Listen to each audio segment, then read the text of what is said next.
Hi everyone, I'm Sandie La Nae. Welcome to Psychic Creations. We have an interesting show for you today as I will be narrating the third book in our Virginia City Trilogy, and this book is titled Weird Virginia City. How about that? Thank you so much for watching and please enjoy the show. Hello everyone. Welcome to this lecture. I am Sandie La Nae and I'm a Nevada author. This is Arline La Ferry and she is a docent and a special works historian at the Nevada Historical Society in Reno, Nevada. Arline and I have written and are writing a series of what we title Weird Books. So far we have published Weird Reno, Weird Carson City, Weird Haunted Virginia City, Weird Silver Terrace Cemetery, and the third in our Virginia City Trilogy, Weird Virginia City. Each book is filled with interesting facts, anecdotes, thrills and chills, trivia, and fun and enlightening bits and pieces of info. Weird Virginia City was written along the same basis because so much rich and important history about Virginia City has vanished or been overlooked or disregarded. But thanks to our book, this is no longer the case. Now we will expand on a few of the articles written in some chapters of this book for today's lecture. Henry Tompkins Page Comstock was born in Canada and migrated to northern Nevada. Peter O'Reilly and Patrick McLaughlin discovered gold in the soon-to-be Virginia City area. To gain a partnership, Comstock accused the man of claim jumping. McLaughlin and O'Reilly believed Henry's declaration and assured him a place in history when the giant lode was named the Comstock Lode. Henry was identified as an odd man, as he wouldn't leave his home without wearing no less than 7 belts. He stated to be ready for any occasion. Comstock was nicknamed by his peers as Old Pancake because he could not be bothered to bake bread. Due to seeing no quick profits from the lode, Henry sold his interests in the claim early on. He didn't have the patience to benefit from the vast riches that were yet to be mined. After a series of hardships, Henry committed suicide by his own pistol on September 27, 1870, near Bozeman, Montana. Many interesting people came to visit, live, and/or work in Virginia City. Lots of notable people visited Virginia City in its heyday, such as in October of 1879, President Ulysses S. Grant, who, after leaving office, he and his wife spent 2 days visiting the Comstock on the last portion of their world tour. 2. In September of 1880, sitting President Rutherford B. Hayes and his entourage visited Virginia City amid lots of fanfare. Hayes told the residents if he had a choice, he would prefer to govern the country from Virginia City. In October of 1875, General Philip Henry Sheridan visited Virginia City. With every building on C Street decorated with bursts of red, white, and blue, it literally stunned him, all the colorful pomp and ballyhoo. One politician that was actually the firstborn politico on the Comstock was the 13th governor, Emmett Derby Boyle. He held office for 2 terms from 1914 to 1923. On February 7, 1920, Boyle signed the resolution for ratification of the 19th Amendment to the Constitution of the United States, granting women the right to vote. Other notable people were born on the Comstock. Actress Carrie Clark Ward came into the world on January 9, 1862. She starred in several films, including the 1913 hit Mrs. Brown's Burglar. Actor Alphonse Ether was born on December 10, 1874, and appeared in more than 70 films between 1910 and 1939. Thespian Hobart Cavanaugh was born on September 22, 1886, and was a character actor on stage and in film, appearing in more than 180 movies and an impressive 190 screen appearances. Actress Pearl Sindelar was born on February 5, 1887. She was a silent screen actress from the repertory stage, which is theaters that produced established work in new ways, nurturing new talent. Noted people who came to Virginia City to live and work were poet John Brayshaw Kay, who arrived in April of 1863. He is noted for his highly praised work titled Vashti, a story based on the biblical story of Esther. Albert Abraham Michelson was an American physicist known for his work on the measurement of the speed of light. In 1907, he received the Nobel Prize in Physics. He became the first American to receive a Nobel Prize in Sciences for his work in spectroscopic and meteorological investigations. German immigrant John Piper arrived in Virginia City in 1860. In 1867, he purchased the McGuire Theater, changing its name. He operated Piper's Opera House for 3 decades and elevated it into the largest legitimate theater east of San Francisco and west of Chicago. Virginia City had its share of mediums and clairvoyants during its halcyon days as well. Eiley Bowers was a very well-known seeress who saw her visions through a crystal ball she called a peepstone. Eiley predicted the Great Fire of 1875. Laura DeForest Gordon was a lecturer on spiritualism. She and her husband gave intuitive readings via a device called a spirit dial. Many other astrologers, spiritualists, fortune tellers, and soothsayers advertised in the local newspapers. Virginia City also had its share of organizations. One was a group of vigilantes known as 601. This secret organization sprang into existence during the spring of 1871. The object of this vigilance committee was for speedy execution of persons guilty of cold-blooded murder and the banishment of dangerous men from the community. It was believed 601 members were leading citizens and businessmen of the town, but just who they were was never positively known, as they always wore masks when performing their functions. After a while, however, citizens became confused if the 601 organization was helping the community or taking pleasure in the criminals' dealings for their own bloodthirsty fixations. If the 601 organization didn't get you, a miner might. August Buhaben and his partner ran a local store. They also carried a trust for the wife and children of a local miner drawn up by the mining company, because the husband, a gambler and drinker, would spend his paycheck before reaching home. On March 31, 1892, said hubby, drunk and flashing a gun around, entered the store and demanded his money while firing the gun wildly.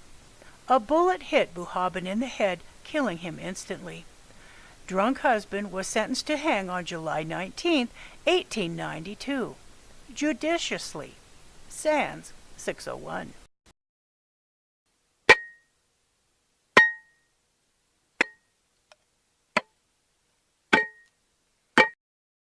Speaking of miners and mining, Ada Menken was a popular horsewoman who performed scandalously underdressed in theaters. The men in town, especially the miners, were in awe of this free spirit. A mine, suggestively known as the Menken Shaft and Tunnel Company, was named after her, and a stock certificate was created having an engraving of a naked woman tied to the back of a stallion on it. A new mining district was named the Mencken in honor of her. Inspired by the structure of honeycombs, Philip Deidesheimer, a mining engineer, invented a system known as square-set timbering in 1860. The timbers enabled miners to open three-dimensional cavities of any size. His invention was not limited to mines, however. The first skyscrapers built in Chicago followed Deidesheimer's design principles, and modern skyscrapers are framed like Deidesheimer mine shafts, except upside down. During the Comstock boom, over 700 miles of tunnels were excavated in the mines. That is the distance from San Francisco, California, to Salt Lake City, Utah. The super strong and flexible flat cables that power San Francisco's cable cars were designed and proven in the mines of the Comstock. The hoisting works used immense flat wire cable straps to raise and lower weighty elevators into the earth. The cables became hazardously worn after months of lifting ore, timbers, equipment, and men, leading the cables to be replaced. The Chinese, innovative in their work, took the used cords, laid them out flat on the ground, and split them apart in many strands with chisels, forming barbs. This barbed wire is the largest and heaviest, with the longest barbs of any barbed wire, and the rarest of barbed wire types. Let's talk about saloons. Mining was a thirsty job, and many miners spent their free time in a local saloon, imbibing a drink or two, or more. During Virginia City's heyday, there were over 100 saloons, one drinking establishment for every 32 people. In 1889, 75,000 gallons of liquor, mainly whiskey, were consumed in Virginia City and Gold Hill combined. This number doesn't include the 225,000 gallons of beer that were guzzled. Where did the term, a shot of whiskey, come from? Well, in the Old West, a .45 cartridge for a 6-gun cost 12 cents. So did a glass of whiskey. If a patron was low on cash, he would often give the bartender a cartridge in exchange for a drink. This became known as a shot of whiskey. Drinking can lead to Mother Nature kicking in, and many accidents occurred outside latrines, such as with Mrs. Kelly. Mrs. Kelly, famous for her outhouse experience on June 6, 1876, was found dead in a privy. The coroner held an inquest, and a verdict was rendered that the deceased came to her death from some internal disease unknown to the jury. The jury was also of the opinion that her death was hastened by the excessive use of spirituous liquors. The arts and media. Speaking about famous people, many movies were filmed in Virginia City and in the area surrounding the town. Chicken Every Sunday was filmed in 1949, starring Dan Dailey. Carson City was filmed in 1952, starring Randolph Scott. Far From Home was filmed in 1989, starring Drew Barrymore. APAX, filmed in 1994, starred Richard Keats. Dead Man, filmed in 1995, starred Johnny Depp.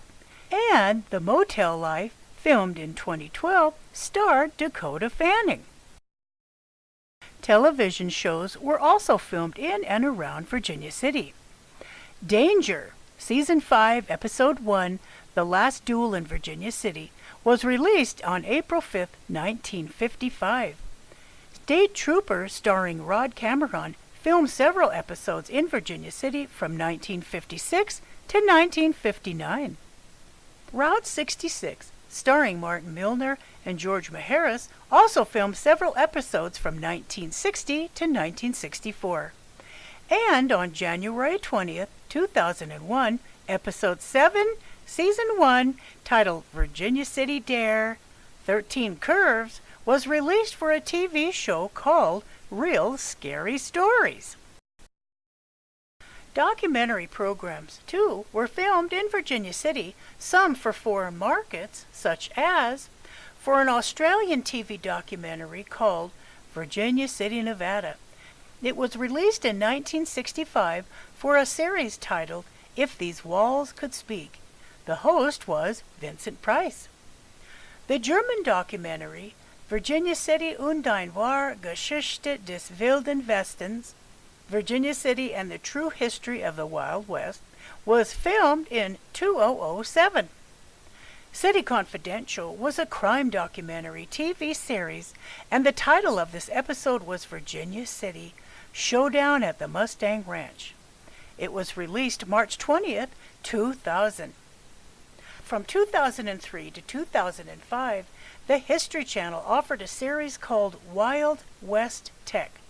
Hosted by Keith Carradine, the program for Season 1, Episode 12 was titled Disaster Tech Virginia City Fire. Virginia City has been honored in books and in songs as well, such as in a novel by James M. Cain titled Past All Dishonor, and in a French graphic novel about Virginia City titled Le Héritage de Jean Tandplan. This was the 41st Lucky Luke adventure story written by René Goscinny. Darcy Farrell, a 1964 folk song, speaks of Virginia City. The song was first recorded in 1965 by Ian and Sylvia, but became a huge hit when John Denver recorded the number. The music video for Norman Greenbaum's 1970 super hit Spirit in the Sky was filmed on the outskirts of Virginia City. How about some fun facts? In 2008, the Bureau of Land Management identified the historic mining shaft opening from the combination shaft as a high priority for closure in order to protect human health and safety. The grate's construction is made of expanded metal grating, which allows bats to enter and leave the site. The Bat Grate is located across the street from the 4th Ward School on C Street. In reaction to the Great Fire of 1875 that nearly demolished Virginia City, the Corporation Firehouse, with all modern technology, was built high on the slopes of Mount Davidson. This was in response to keep a sharp vigil and prevent another major inferno. But time caught up with the building. The view from the structure was slowly diminishing, and modern firefighting methods and equipment had come to Virginia City. This structure, once being the very symbol of protection from fire, was torn down in 1948 because it became a fire hazard.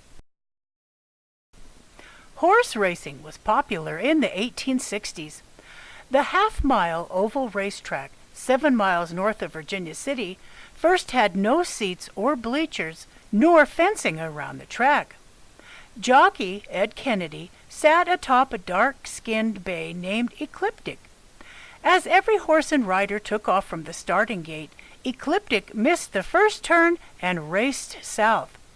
Unable to stop the galloping racehorse, they shortly arrived in Virginia City, ran over the divide to Gold Hill, sprinted through Silver City, and did not stop the incredible journey until the horse reached Dayton, approximately 19 miles. Poor Kennedy, deciding he had enough, jumped off Ecliptic at Silver City. Those betting on Ecliptic most assuredly lost their wager that day. Looking eastward at sunrise on a clear day, you can see the Shoshone Mountains 115 miles away. In May 1934, Reno was holding the Oldest Mother contest. Mrs. Hannah Desmond, 97, who has lived in the same house in Virginia City for 59 years and raised 7 children, won the contest. The Oldest Mother winner received valuable prizes presented from the stage of the Majestic Theater in Reno on Sunday, May 13th, Mother's Day. The top prize was an automobile trip to Virginia City with meals at a local cafe. Now to conclude, if you would like to read further in our Weird Virginia City book and are interested in the first 2 volumes of this trilogy, all books can be purchased at my website. In fact, all other published Weird volumes are available at my website as well. Thank you all for joining in and for your interest in our lecture.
Now, if you would like to be a guest on Psychic Creations, you can contact me at my website, which is www.sandiepsychicstones.com, or at my email address, which is admin@sandiepsychicstones.com.